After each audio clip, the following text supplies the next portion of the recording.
Okay, Capricorn, this is your July 2023 monthly reading. Okay, so we have the Knight of Wands. Ooh, so this means some fiery passion, some love interest. But it's crossed with multitasking. Two of Pentacles means juggling, a lot going on. So interesting. Have you started a relationship with somebody? This is interesting. Let's see where this goes, because this is one of the most, I would say, out of all the readings I've done, the more balanced and grounded reading. So what we have here is the King of Pentacles, which does not surprise me for Capricorn energy, to be honest, with the Hanged Man. So this is what is the kind of past placement of this story we're telling.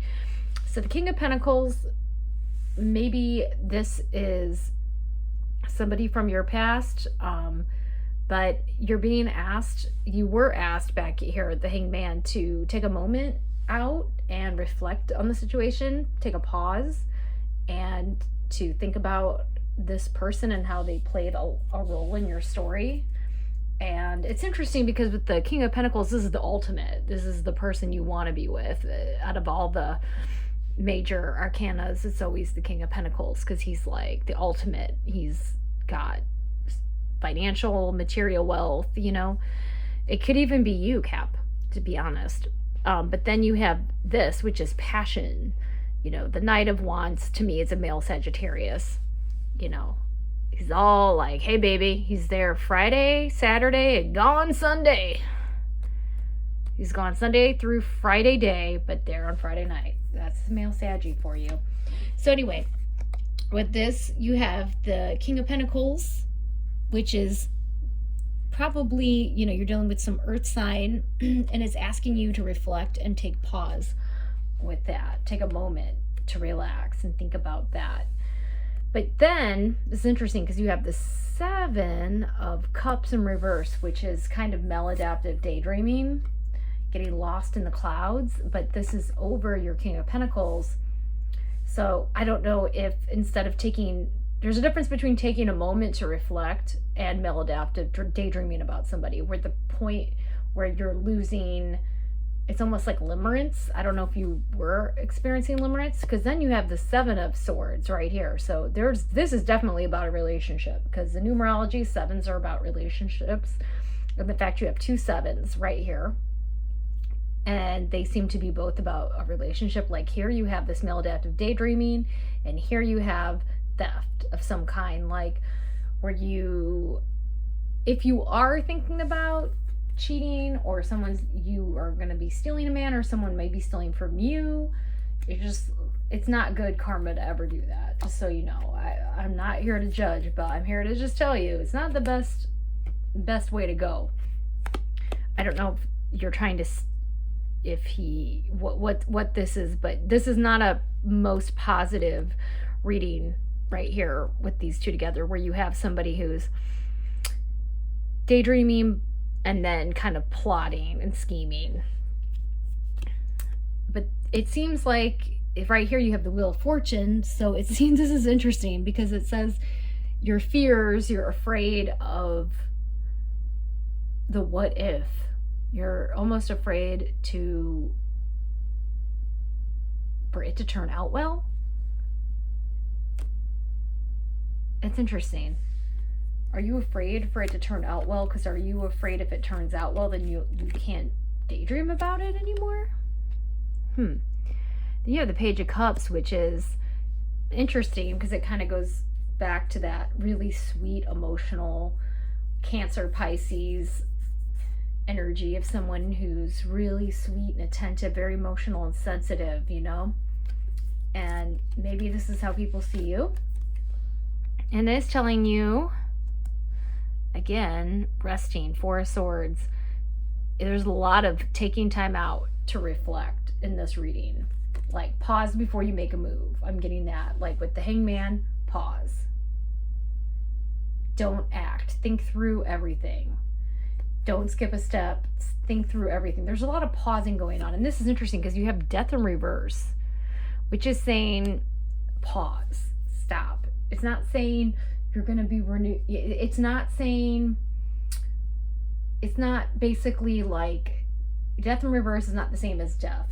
The death card where it says, hey, you get, now a change is coming. There's nothing you can do. This is more about something is going to change, but not completely end.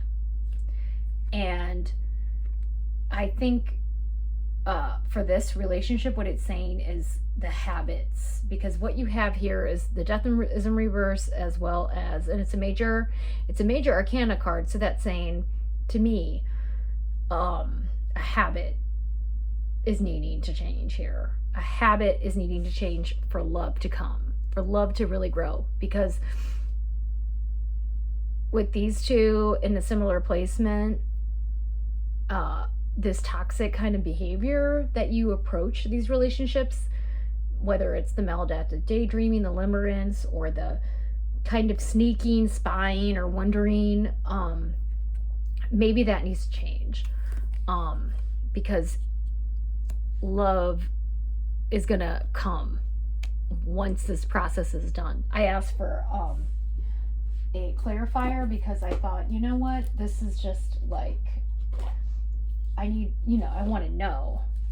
So basically it's saying love will come once the process is done, but you got to give up something. You have to give up something, and you have to give up your fear of it working out, and you have to give up the kind of romantic beginnings of a relationship. You can't leave, you have to see it through. Like, I think the part about love that people forget is how boring it can be once you're in a relationship.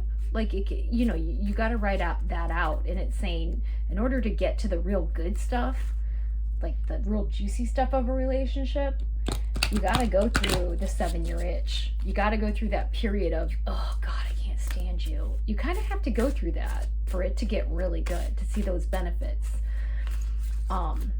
So it's saying maybe quit daydreaming about somebody else. Like, if you're in a stable relationship with somebody and you have some guy coming in who's all sex but no stability, no security, honey, don't leave your relationship for that. Don't leave your relationship for that. Okay, it's not going to be good for you. Okay, so I'm asking for Soul to clarify for Capricorn. Soul Oracle cards, please clarify for Capricorn what they need to do for this relationship. Ooh, make a plan. And now here we go. Way to do this with a Capricorn. Okay, Capricorn, you listening? Make a plan. Now, if anybody can make a plan, it's a Capricorn and it's a Virgo. Two people who know how to plan. My earth signs. If anything can be manifested, it's an earth sign. It's time to commit to a new goal, and you feel it.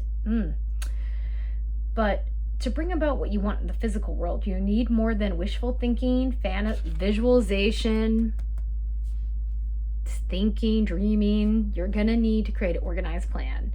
Name your objectives. Ask yourself whether you have the necessary skills to achieve them and what you must do to develop these techniques. Okay. So what is being asked of you with this relationship is to make a plan. And I'd also say, go over your own inventory of behaviors and kind of do an inventory, not a self-battery, but like an inventory of what works and what doesn't, what behaviors you do that are contributing to your relationships that aren't doing good, and what behaviors work. Okay, because there's always good and bad, but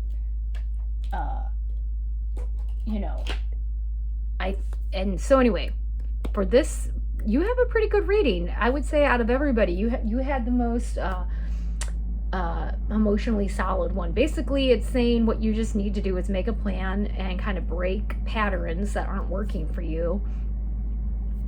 It's pretty good. There's lots of love going on in the background, but you're kind of at the forefront of the reading. there's not a lot of what I would say. It's more about you than another partner. It's saying you need to take the inventory. You need to take pause and reflect. There's so much reflection going on in this reading, asking you to reflect versus this person likes you, this person's coming in, this person's spying on you. No, it's almost saying you need to take pause and reflect and make a plan and assess and see where you are taking things, how you're behaving, how you're thinking about the other person. Okay, Capricorn, I hope you got something out of this reading. Please like and subscribe, and I'll see you later this month.